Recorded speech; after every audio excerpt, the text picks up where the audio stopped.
अगर आपकी सुलह नहीं हुई तो आप 1 पिस्टल लगाएं, अगर आपकी सुलह हो जाए ना तो आप 2 पिस्टल लगाएं। एक ऐसे नौजवान को आपने मार दिया यार, जो बेचारा क्राइम से अवॉइड कर रहा है। ये दुश्मनी तो खत्म हो गई थी जो झगड़ा हुआ है, तो फिर ये कैसे चिंगारी भड़क गई? ये दुकानदारी पुलिस वालों ने लगाई थी। दुश्मनी बोलने में एक छोटा सा लफ्ज़ है, लेकिन इसके असरात हमें नस्ल दर नस्ल नज़र आते हैं। इसकी हालिया मिसाल हमने कल अमीर बलाज की सूरत में देखी। टीपू ट्रकों वाला, फिर उनका बेटा। बहरहाल ये मामला कब तक चलेगा ये तो वक्त ही बताएगा, लेकिन इस वक्त ऐसा शाहिद चौधरी साहब मौजूद है। सबसे पहले तो मैं ये जो कल वाक़या हुआ है उस पर बात करना चाहूँगा। अमीर बलाज वाला, दुश्मनी की डेफिनेशन क्या है? एक तो आपको दुश्मनी विरासत में मिल जाती है, और दूसरी दुश्मनी होती है जो आज खुद से आप कोई लड़ाई शुरू करते हैं। दुश्मनी जो है ना, एक ऐसी जो है, एक शोले इसके होते हैं कि जितना मर्जी आप इसके ऊपर पानी का छिड़काव कर लें, कभी ना कभी कोई ना कोई ऐसा जो तिनका ऊपर गिरता है, फिर से ये भड़क जाती है। बलाज जो था ना, मुझे इस शख्स की एक बात जो है ना अभी भी जो है ना मेरे जहन में है। मेरी 2-3 दफ़ा एक प्रोग्राम के हवाले से जो है ना मैंने उनका मौक़िफ़ लेने के लिए उनको कॉल की है। उस लड़के ने जिस तरह से धीमे लहजे से मेरे साथ बात की है ना, आप यकीन करें वो अल्फाज मेरे कानों को जो है ना फाड़ रहे हैं। मुझे इतना अफसोस हुआ ना इस बंदे का, यानी कि मरने का ना, कि मैं आपको बता नहीं सकता हूँ। उसको वो पॉजिटिव जहन का था। वो ये कहता था कि उसने प्रोग्राम में, मैंने उसका मौका जब लिया ना, तो उसने इस बात को माना है कि हमारे बड़ों को ये नहीं करना चाहिए था कि वो मुखालफिन जो है ना पुलिस के जो है, सिर्फ पुलिस वालों ने, ये दुकानदारी पुलिस वालों ने लगाई थी। ये दुश्मनी तो ख़त्म हो गई थी जो झगड़ा हुआ है विद्या का और उसके भाई का, जो है जिम्मी का, टीपू का कज़न का। झगड़े में तो सुलह हो गई है। तीफी बाट साहब इनके डेरे पे गए, वहाँ पे पंचायत बैठी है, सुलह हो गई है। तो फिर ये कैसे चिंगारी भड़क गई? पुलिस वालों ने जो है जब देखा नहीं लड़ाई खत्म हो गई है, तो उन्होंने बिल्ले पहलवान को ये कहा कि पहलवान जी ताड़े अड्डे ना ने, तुम 2 टके कमियां को डर गए हो। उससे कहा मैं क्या करूँ? उन्होंने कहा पढ़ा जी ने सबक सिखाओ। तो उन्होंने फिर ये आग भड़का दी, इनकी माओ बहनों को उठा लिया और ले जाकर उन पर तशद्दुद किया, उनको जलील किया। उस दिन बस कह लें कि मौत उसको घेर के ले गई है। सुनने में ये आया, ज़रा ने ये चीज़ कन्फर्म किया है कि वो जो था ना, उस दिन वेपन भी उसके पास कम थे। ये भाई के साथ कहीं वो कहीं और शादी पे जा रहा था और ये कहीं किसी और शादी पे, लेकिन आप देखें कि मौत का वक्त मुकर्रर था। अगर आपकी सुलह नहीं हुई तो आप 1 पिस्टल लगाएं, अगर आपकी सुलह हो जाए ना तो आप 2 पिस्टल लगाएं। ये मेरी बात याद रखिएगा। जिस दौर से हम मुसलमान या हम इंसान गुजरे हैं ना, सुलह के बाद 2 पिस्टल लगाएं, क्योंकि मनाफकत का दौर है। लोग जो है ना सुलह करके कहते हैं ऐसे काबू नहीं आएगा, इसको घेर के जो है ना मार दो। तो आप देखें इतनी कीमती जान जो है ना वो चली गई है।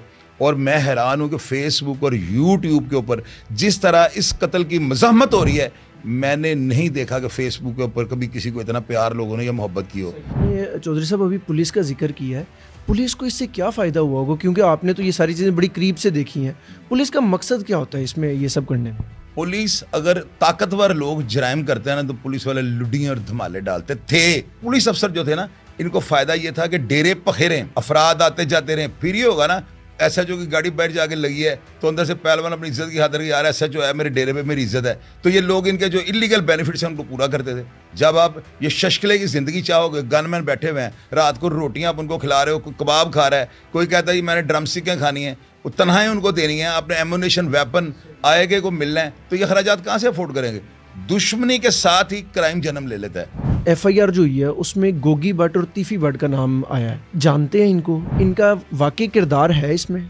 अगर इस लेवल के लोग जिन्होंने पहले भी दुश्मनी और कत्लों की FIR या इस तरह के मुकदमात को फेस किया हो ना, तो वो इतने करू हो चुके होते हैं, उनको अंडरवर्ल्ड के अगर गॉडफादर या सिलेसियन माफिया कहते हैं या डॉन कहते हैं, या उनको पता नहीं जो भी आप क्राइम के ज़िम्मे में ले जाएं, तो जिस तरह भी उनको ले जाएं, वो लोग इतने ताकतवर और इतने कुछ समझदार और उम्र के इस दहाने पर पहुँच चुके होते हैं कि अगर उन्होंने इस तरह का कोई क्राइम करना हो या प्लान करना हो या उन्होंने कोई अटैक करवाना हो अपने मुखालिफ के ऊपर, तो मेरा नहीं ख्याल कि वैली भाई ना बनाते। अब वैली भाई क्या है, आप बैरून मुल्क या किसी हॉस्पिटल गवर्नमेंट के में आप जो है दाखिल हो जाएं, आपकी जो है एली भाई बन जाएगी कि आप प्लेस ऑफ फकरेंस जाए वकूआ पर आपकी प्रेजेंटशिप साबित नहीं होती, तो कानून आपको रिलीफ देगा और बेगुनाह हो जाएंगे आप।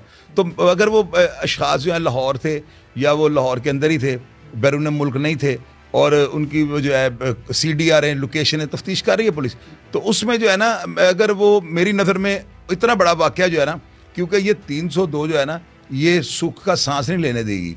नाहक कत्ल है, किसी एक ऐसे नौजवान को आपने मार दिया यार, जो बेचारा क्राइम से अवॉइड कर रहा है, जो अपने बड़ों को जो है ना उनके किए हुए कारनामों को जो है ना भुगत रहा है, उसको मजबूरन, मैंने आपको पहले बताया ना, वो मजबूरन उसको धकेला गया है, वो आना नहीं चाहता था, उसको धकेला गया इस दुश्मनी में।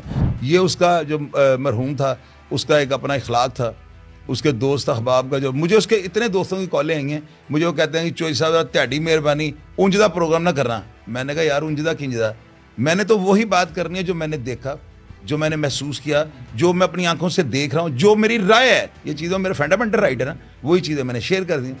तो बिल्कुल सियाको सबात पर है। लागर्जी जो है ना उसकी मौत का मौजब बनी।